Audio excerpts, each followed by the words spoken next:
Hello guys, this is Cesar Creates and welcome back to my channel.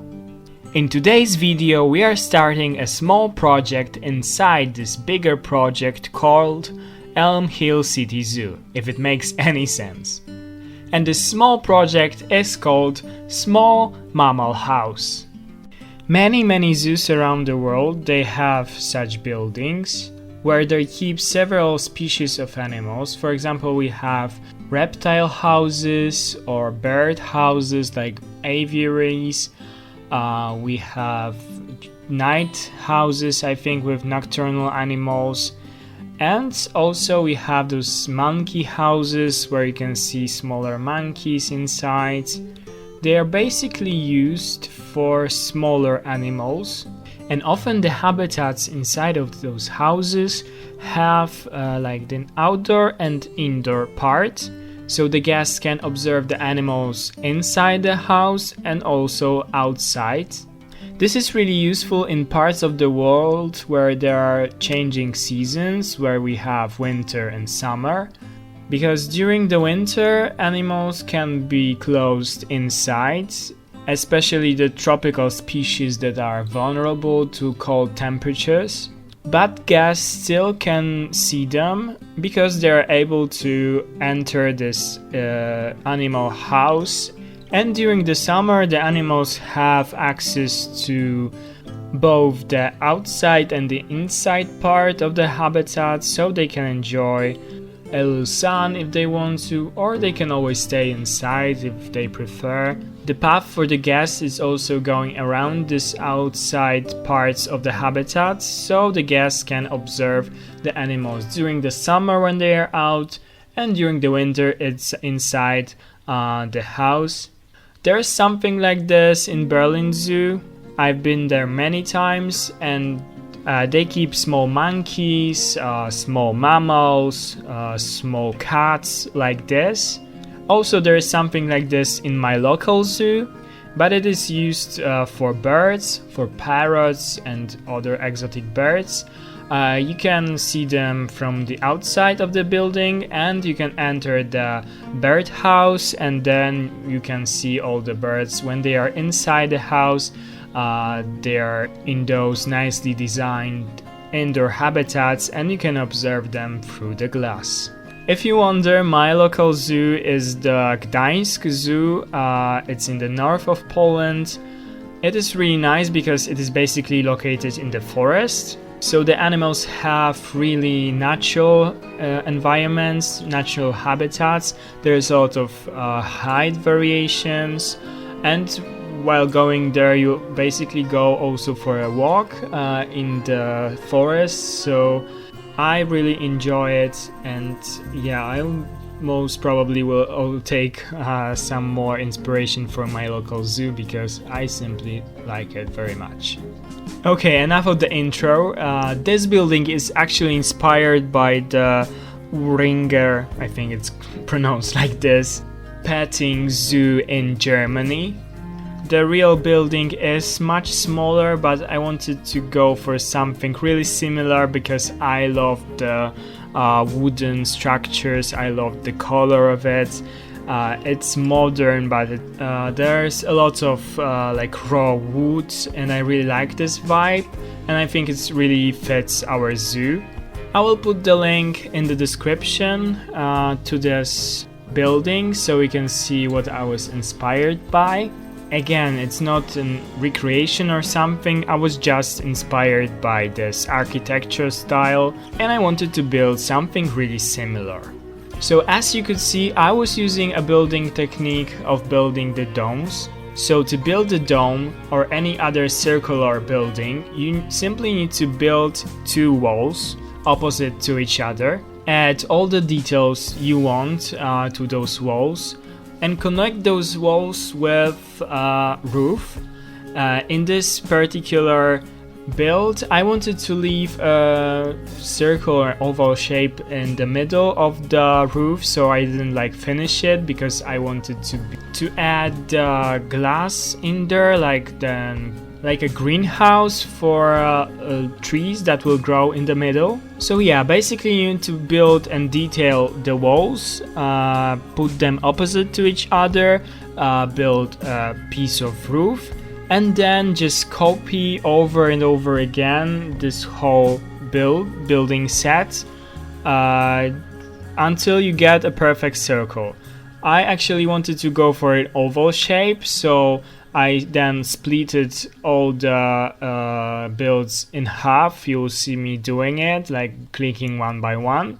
And then I moved one part a little bit from another, and then I copied those straight pieces just to make this those straight parts on the each side. And that is basically how I created this oval shape of the building. There are a lot of tutorials on YouTube on how to build the domes or the circular buildings. So if you want to learn it like step by step, definitely go and watch them. I think the late designer did a tutorial on how to do it, so definitely go and check it out. Because those kinds of builds are very effective. They add a nice variation to those mainly square buildings we are building in this game. And yeah, I simply wanted to show you guys how I do them, how we can create them. So my plans for this building is to include 5 habitats in there.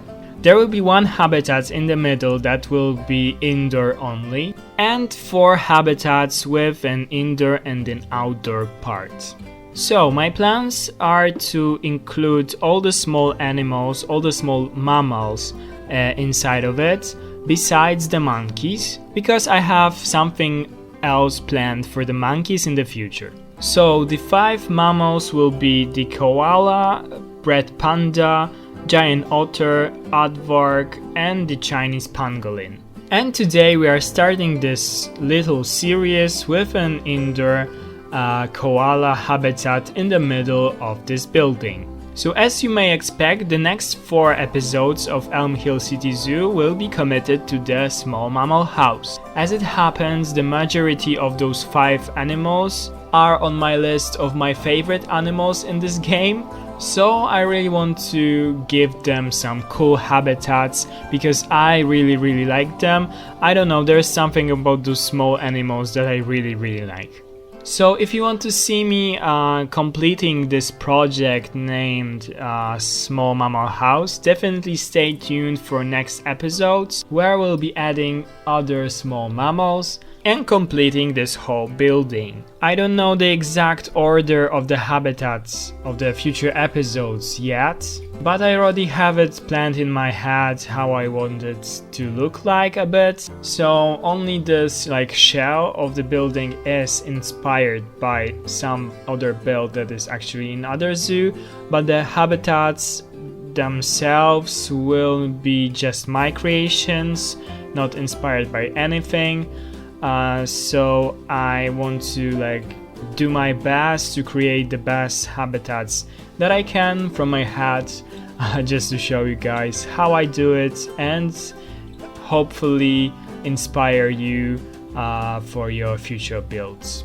Also guys, thank you very much for all the comments and the views under my last video. It was the reindeer habitat. I really enjoy this habitat because I think it looks really realistic. It is plain, but it is something you'll see in all of the zoos, and I think it really suits the area we've built it in. In case you didn't see this video, I will put the link on the screen, so definitely go and check it out. While I was building this small mammal house, the reindeers actually bred, and there are a lot of babies now in this habitat, so it looks even better with all the babies running around, following their mothers and father. After I'm finished with the small mammal house, I want to add 2 more of the habitats in this area. And then I plan to do a tour for you guys of all the zoo, of all the things we've built so far, just to update you on the habitats and give you the guest perspective for all the things that we've built. So if you want to see it, definitely stay tuned. Also, I think that after this tour, it will be a perfect time to start another zoo.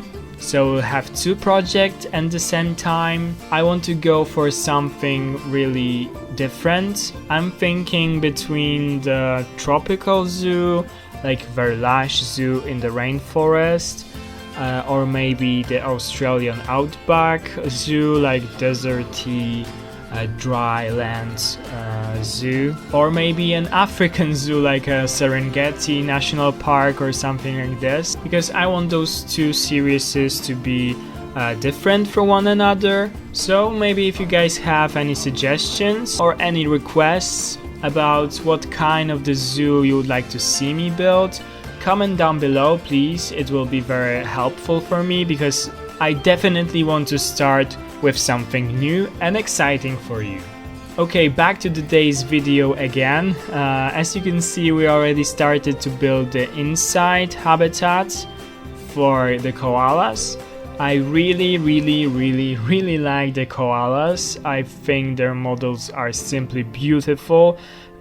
They spend a lot of time on the trees climbing, which I really like.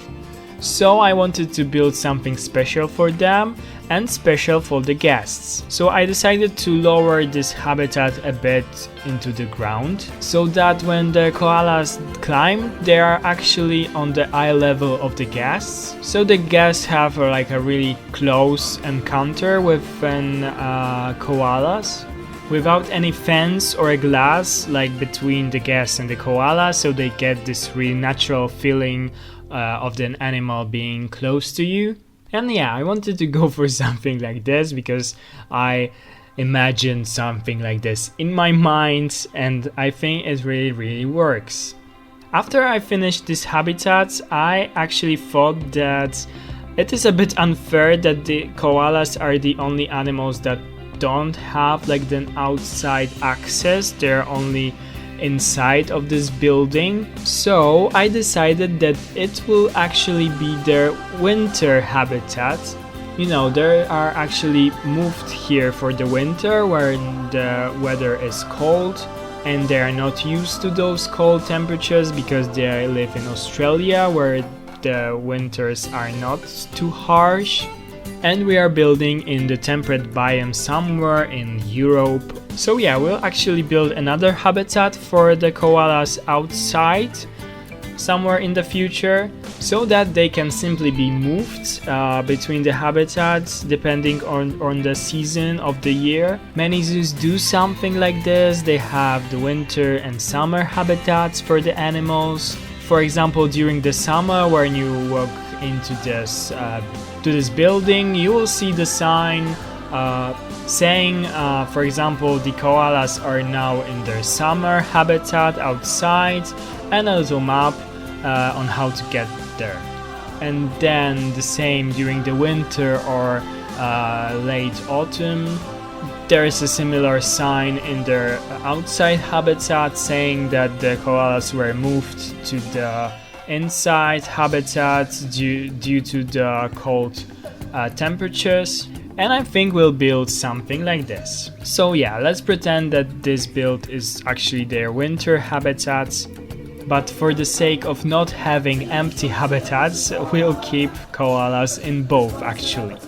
As you could see, I skipped a bit of copying and moving this barrier that I created. It is actually a border of this ditch for the koalas that has this really sharp angle that they cannot climb. And that's another way on how zoos make sure that the animals are not able to escape their habitats without keeping them behind the metal bars. And I think that this approach of keeping animals is really nice and something that should be implemented more in all the zoos, because in my opinion seeing animals behind bars is simply sad. Of course, sometimes you cannot avoid it because of safety measures, but I love when the habitats are really natural and don't give this direct feeling of the animal being enclosed in a tiny metal prison. Luckily nowadays zoos really care about the welfare of the animals And I hope that in the future we'll see less and less of those miserable habitats that we see sometimes in some zoos. In a minute I will start to finish the roof of this building. I actually wanted real eucalyptus trees to grow in the koala habitat, but unfortunately they're so tall and sinking them in the ground doesn't really look well. So when I put them there in the habitat, they were so tall that I had to also make this roof very, very tall, and it looked so unnatural and like against all the rules of the architecture and the construction of the buildings. Not that I know any of them, but let's pretend I do. So I decided not to include any of the eucalyptus, unfortunately, and I went for a lower glass roof that looks far more natural and realistic. Luckily we have those eucalyptus feeders for koalas that are not too tall, so there are some eucalyptus trees in there, but only 2, and the rest of the trees are those ghost gum trees, those white trees from the Australia pack. You will see me putting them in the habitat shortly. The biggest issue about this habitat was thinking about the entrance and where to put it, simply because I wanted this whole area to be like lowered to the ground, and when you put the gate to the habitat there needs to be like a slope down for the keeper to go there, so actually the animals can also go up there, and I didn't want to have the fence like taller in one part. So I decided to build this shelter for the koalas in the end of the habitat, like on the opposite to the entrance. And then back there's an entrance to the habitat for the keepers. And also I had to like create this ramp for the keeper to go down to the actual habitat from the shelter, because it's a bit higher because of the entrance being there. And God, how I wish for a ladder or something like this for the keepers, because I had to create this very unnatural ramp that has this gentle slope for them to walk up and down, and it's really large and takes a lot of space of the habitat. In real life zoo you'll have a ladder or like simple stairs for the keepers. Unfortunately, you cannot put paths inside of the habitat, so I couldn't even do small like stairs. There needed to be a ramp like this, and it looks a bit weird, but you know, we had to like come up with something. Also inside of this shelter I created this, I think it's not called airlock, but it's something similar to the airlock. This is like a part of the entrance to many habitats in real life zoos. For example, all the entrances to aviaries or other like small animal habitats, they look similar. It is a simple safety measure because you know, you enter this small area, you close the door behind you, and then you open the door to actual habitat to prevent like animals from escaping, because there can be animals sitting just like behind the doors to the habitat.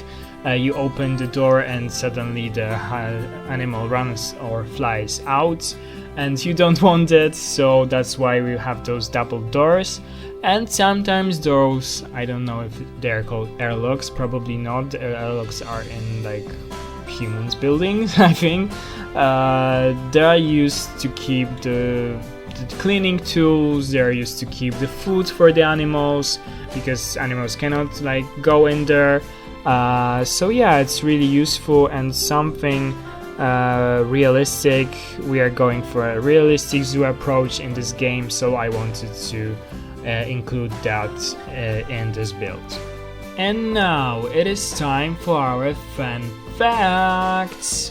If you are a subscriber of this channel, I hope you are, You probably know that in every videos I try to give you guys some facts about the animal we are currently adding to the zoo. As you know, I am really interested about the animals, I read a lot about them and I know some facts, or I just check them before recording the videos for you, so that you can learn something interesting from all of my videos.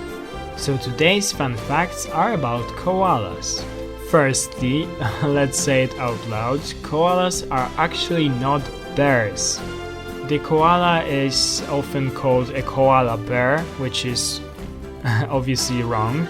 They don't have anything in common with bears besides being a mammal. They actually share more characteristics with wombats and other marsupials, which they are.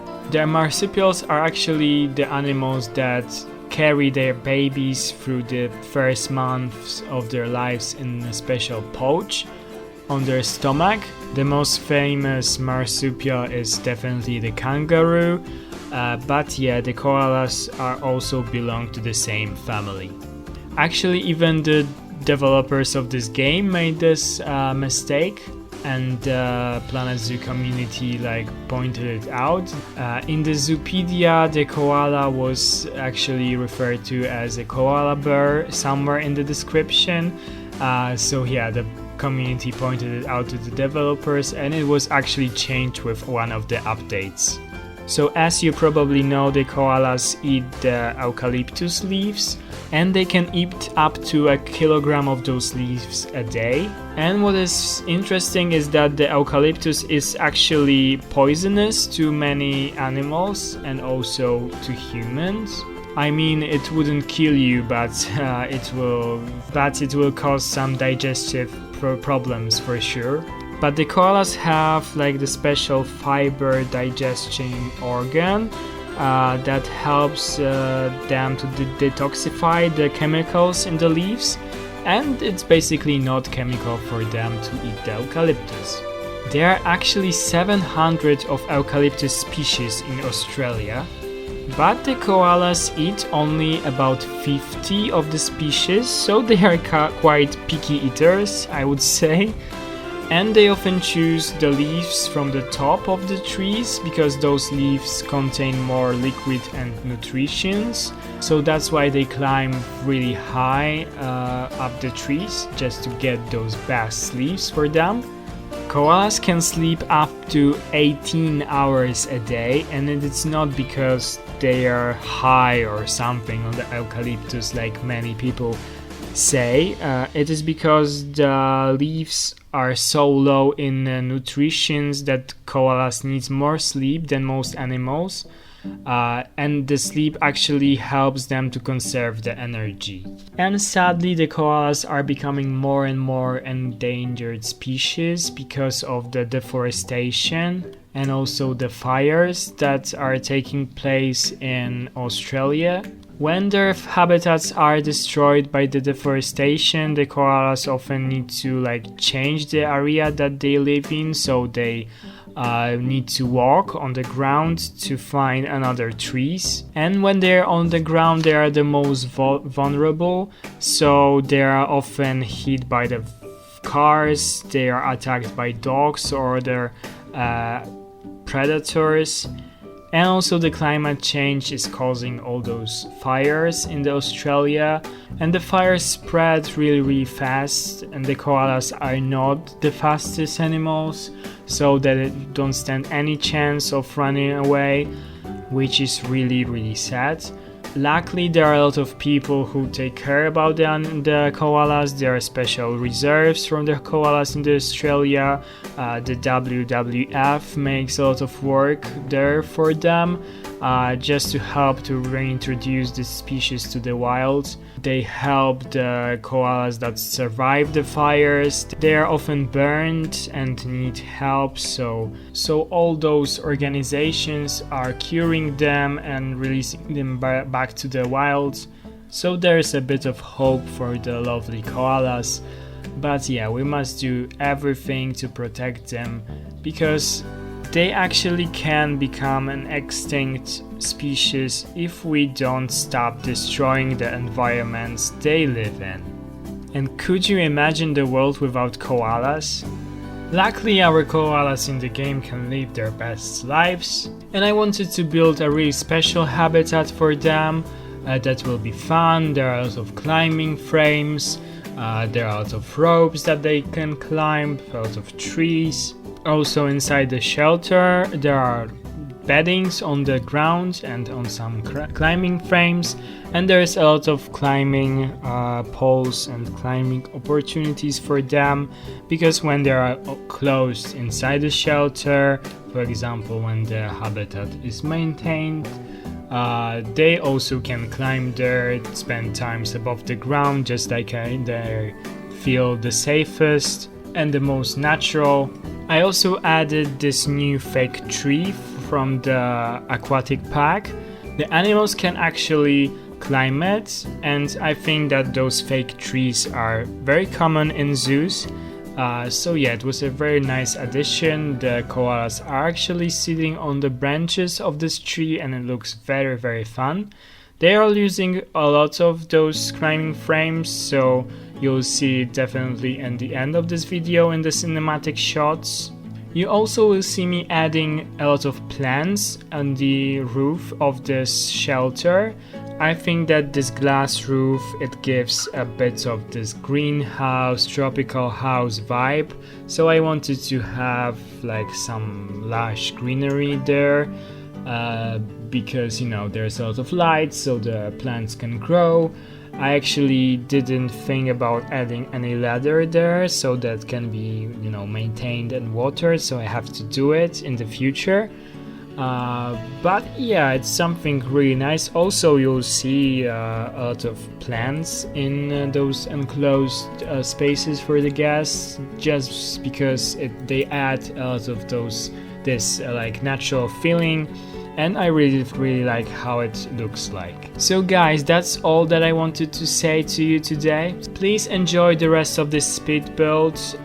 Stay till the end because you'll be able to see how the koalas use the climbing frames.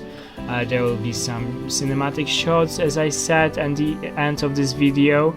If you liked my video and you want to see more, please subscribe to my channel.